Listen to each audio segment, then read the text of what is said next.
A sound traveling along a string is described by y equal to 0.005 sine 80x minus 3t. Calculate amplitude wavelength. Traveling wave ആണ്.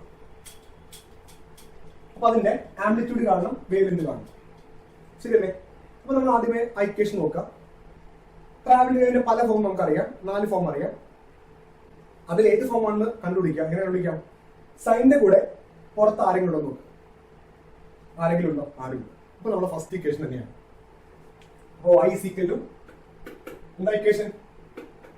a sin omega t, ഇവിടെ എന്താ minus ആണ് അല്ലെ? അപ്പൊ minus x.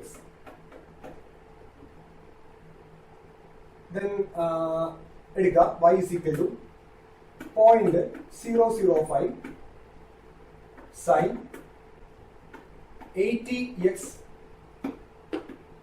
minus 3t. 3.0. Okay, വേറെ unit ഒന്നും കാര്യമൊന്നും പറയുന്നില്ല. അപ്പൊ എല്ലാ എസ് യൂണിറ്റ്. ഓക്കെ, കമ്പയർ ചെയ്യാം അല്ലെ? സൈനിന്റെ കൂടെ പുറത്ത് ആരുമില്ലല്ലോ. അപ്പൊ ഇതാണ് ഇക്വേഷൻ. കമ്പയർ ചെയ്യും. എക്സിന്റെ കൂടെ ആരായിരിക്കും? ഓർഡർ നോക്കണ്ട. എക്സിന്റെ കൂടെ ആരാ? കെ ആണ്. എക്സിന്റെ കൂടെ ആരാണ്? കെ ആണ്. ടിയുടെ കൂടെ ആരാ? ഒമേഗയാണ്. നിങ്ങൾക്ക് മാത്രമേ നോക്കാവൂ. സൈനിന്റെ കൂടെ പുറത്ത് ആരെങ്കിലും ഉണ്ടോ? പുറത്ത് ആരുമില്ല. അപ്പൊ ഇത് ഇക്വേഷൻ എടുക്കാം. എന്നിട്ട് ഇങ്ങനെ പഠിക്കണം. ഒന്നാമത്തെ ഒമേഗ, രണ്ടാമത്തെ കെ എന്നല്ല. ടിയുടെ കൂടെ ഒമേഗ, എക്സിന്റെ കൂടെ കെ. കമ്പയർ ചെയ്യുക. കമ്പയർ ചെയ്യുമ്പോൾ കിട്ടി? എ കിട്ടി. എത്ര ആംപ്ലിറ്റ്യൂഡ് കിട്ടിയത്? Amplitude 0.005 metre. യൂണിറ്റ് പറഞ്ഞിട്ടില്ല. So S I metre. Then എക്സിന്റെ കൂടെ ആരാ? കെ. അപ്പൊ കെ കിട്ടി. കെ എത്രയാ? 80 കിട്ടി കെ. ദെൻ ടിയുടെ കൂടെ ആരാ? ഒമേഗ. ഒമേഗ കിട്ടി. ഒമേഗ എത്രയാ? 3 കിട്ടി. ഓക്കെ അല്ലേ? അപ്പൊ എല്ലാം നമ്മൾ കിട്ടി. ഓക്കെ, ക്ലിയർ അല്ലേ? അപ്പോ എക്സിന്റെ കൂടെ കെ 80, ടിയുടെ കൂടെ ഒമേഗ 3, പുറത്ത് എ ഉണ്ട്, ആംപ്ലിറ്റ്യൂഡ് ഉണ്ട് 0.005. എന്ത് കാണണം? ഫസ്റ്റ് വൺ ആംപ്ലിറ്റ്യൂഡ് കണ്ടുപിടിച്ചു. ഒന്നാമത്തെ ആൻസർ കിട്ടി. എത്ര ആംപ്ലിറ്റ്യൂഡ്? എത്രയാ? 0.005. അടുത്തത് വേവ് ലെങ്ത് കാണും. അപ്പൊ നമുക്കറിയാം കെ എന്ന് പറയുന്ന ആരാ? 2π/λ ആണ്. Propagation constant 2π/λ. അതിന് ലാംഡ എന്ത് കിട്ടും? 2π/k എന്ന് കിട്ടില്ലേ? അല്ലെ? Lambda is 2π/k.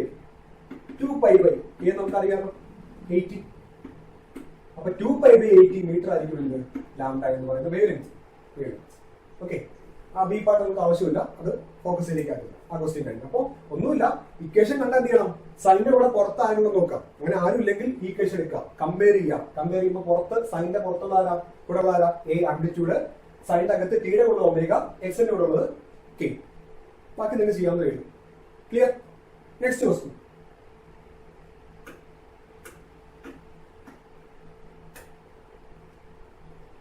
അടുത്തത് ഓൾറെഡി നമ്മൾ ഈ ക്വസ്റ്റ്യൻ ചെയ്ത് കഴിഞ്ഞാണ് അല്ലെ? ആ അതേ ഫംഗ്ഷൻ ആണ്, അതേ ഇക്വേഷൻ ആണ് നേരത്തെ ചെയ്തത്. ഫസ്റ്റ് നമ്മൾ ചെയ്ത ക്വസ്റ്റ്യൻ അല്ലെ? അപ്പൊ അതിനകത്ത് ട്രാവലിംഗ് വേവ് ആണ് ഓൾറെഡി നമ്മൾ ചെയ്തു. ചെയ്യാത്തൊരു ക്വസ്റ്റ്യൻ മാത്രമേ ഉള്ളൂ. ഏതാണ്? What is the least distance between 2 successive crest in the wave? What is the least distance between 2 successive crest in the wave? അങ്ങനെയാണെങ്കിൽ എന്താ ഉദ്ദേശിക്കുന്നത്? രണ്ട് ക്രസ്റ്റിന് ഇടയ്ക്കുള്ള ദൂരം എന്താ? വേവ് ലെങ്ത് തന്നെ. പിന്നെ ലാംഡ കാണും. ഇതിന്റെ വേവ് ലെങ്ത് ലാംഡ കാണാൻ പറയുന്നത്. അത് മാത്രമേ നമ്മൾ ചെയ്യാതെ കിട്ടുള്ളൂ. സോ ലാംഡ കാണാൻ പോവാണ്. എങ്ങനെ കാണാം?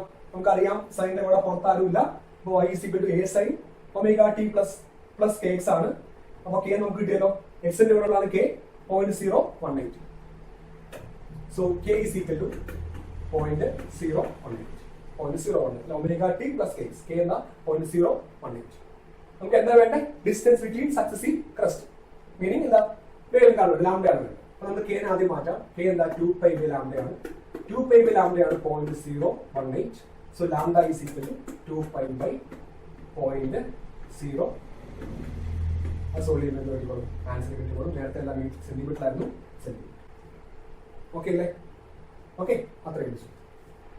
Next question. The speed of sound in air is v equal to root of gamma p by rho. But why the speed of sound in air does not depend on pressure? അപ്പോ sound എന്ന് പറയുന്നത് ഒരു logical wave ആണ്. സൗണ്ടിന്റെ വെലോസിറ്റിയെ കുറച്ച് equation നമുക്ക് ആദ്യം നോക്കാം. നമുക്ക് നോക്കാം വെലോസിറ്റിയുടെ സൗണ്ടിന്റെ വെലോസിറ്റി ഇൻ സോൾഡ്. ഇക്വേഷൻ ഇങ്ങനെയാണ് വരുന്നത്. v equal to root of y by rho. y n smallest ആണ്, rho ഡെൻസിറ്റി ആണ്. സോളിഡിന്റെ കേസിൽ. ലിക്വിഡിന്റെ കേസിൽ സൗണ്ടിന്റെ വെലോസിറ്റി എന്ന് പറയുന്നത്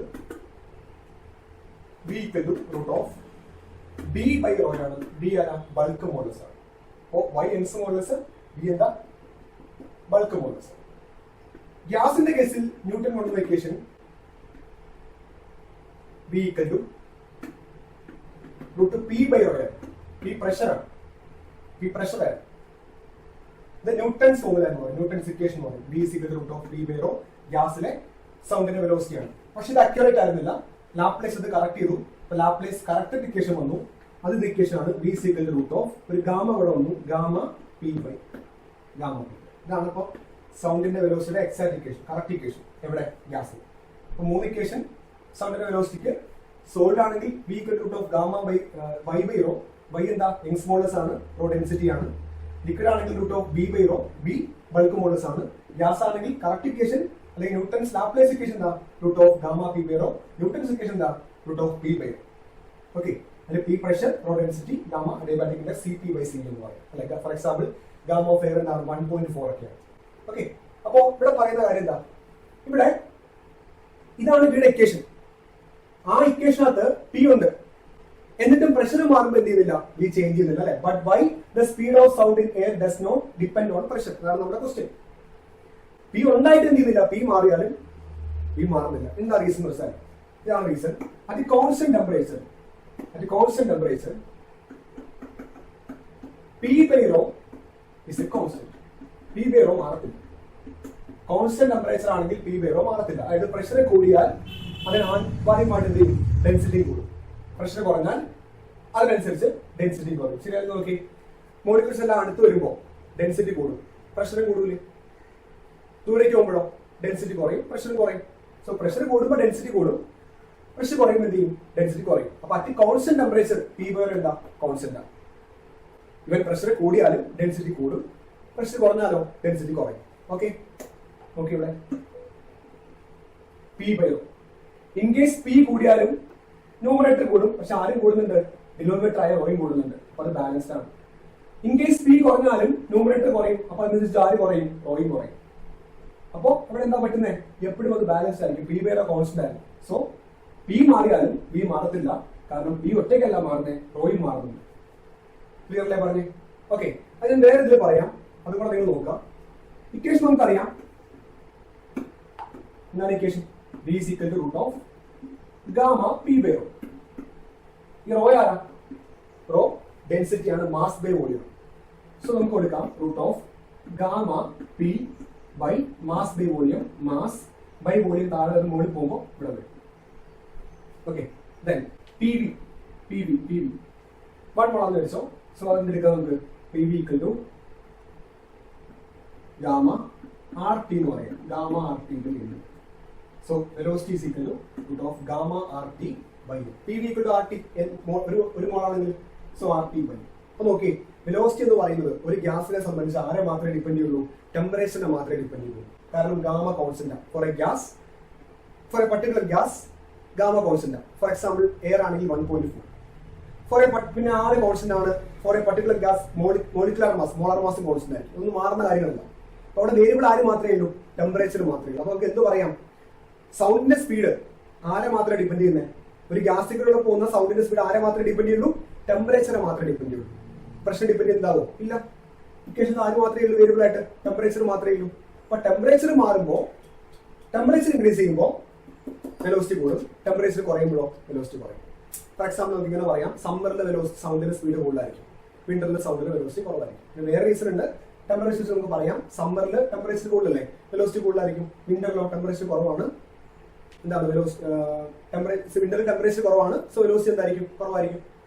സോ നമുക്ക് അങ്ങനെയും പറയാം. അപ്പൊ രണ്ട് ഇതിൽ ആൻസർ ഞാൻ പറഞ്ഞു. ടെമ്പറേച്ചർ കോൺസ്റ്റന്റ് ആണെങ്കിൽ പി ബൈ റോ കോൺസ്റ്റന്റ് ആണ്.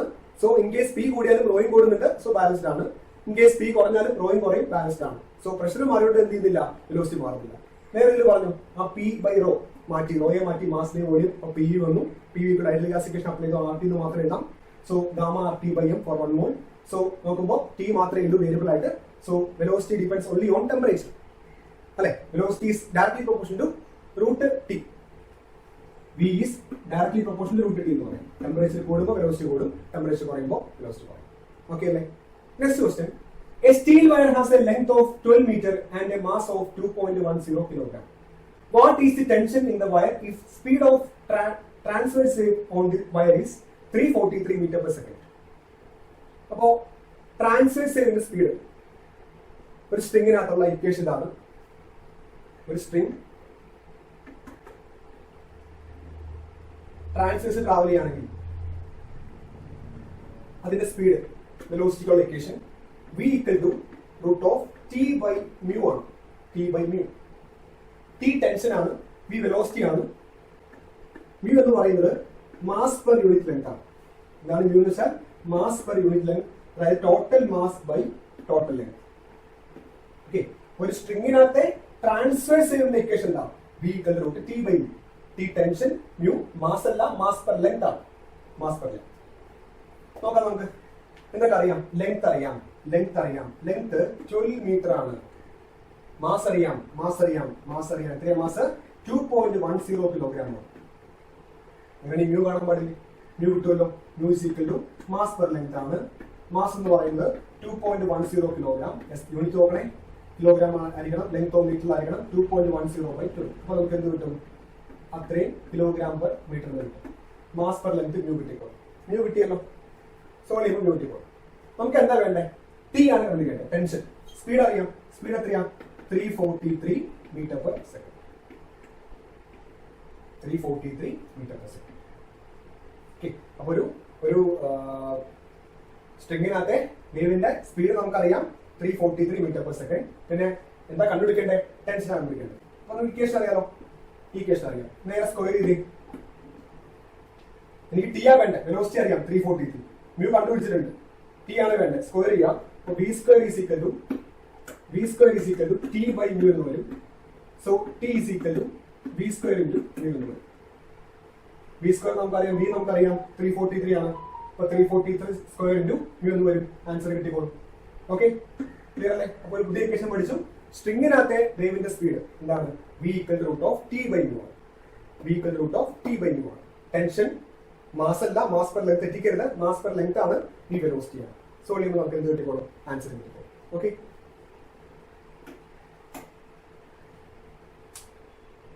ഇതോടെ നമ്മൾ ചെയ്ത ക്വസ്റ്റ്യൻ ആണ്. ഓക്കെ,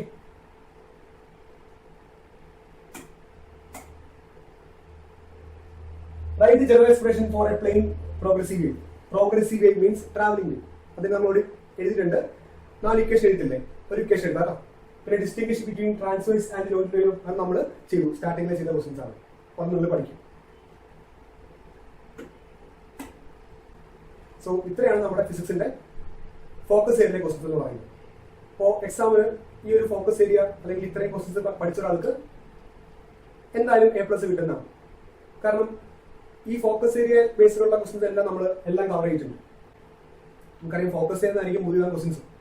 അപ്പൊ അതുകൊണ്ട് അതിൽ ചോദിക്കാവുന്ന എല്ലാ ക്വസ്റ്റ്യൻ നമ്മൾ ഇത്രയും ചാപ്റ്റർ വെച്ച് കവർ ചെയ്തിട്ടുണ്ട്. സോ എല്ലാവരും അത് വീഡിയോ കണ്ട് ചെയ്ത് പഠിക്കാം. Okay, thank you.